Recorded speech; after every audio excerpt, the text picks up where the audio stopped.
makapangyarihan sa lahat. Yes, Lord. Panginoon, maraming salamat, Lord God, sa umagang ito na ipinagkaloob mo sa amin. Lord God, maraming salamat po sa bawat isa na nagpuri at sumamba sa inyo ngayon, Panginoon.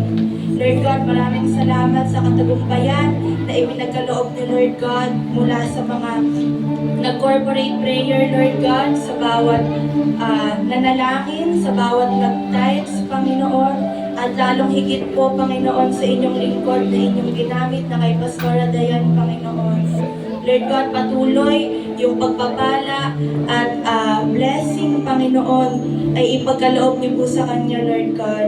Patuloy niyo pong pagpalain ang kanyang buhay, Panginoon, upang higit na makapag-serve pa po siya sa inyo, Lord God, through your words, Panginoon.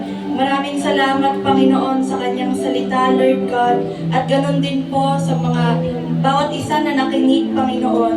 Nawa, Panginoon, na nag-leave po ito ng reflection sa aming puso at isipan, Lord God, upang patuloy po namin itong ma-apply sa aming araw-araw na buhay, Panginoon. Tulungan niyo po kami, Lord God, na mas patuloy na lumalim pa, Panginoon, ang aming relasyon sa inyo.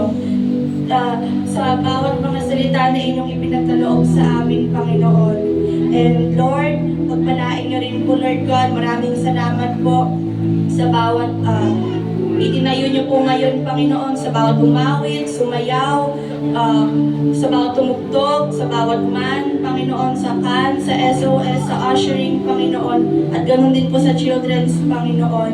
Patuloy niyo pong i-bless, Lord God, at palaguin pa, Panginoon, ang bawat mga ministeryong ipinagkaloob niya sa amin, Lord God.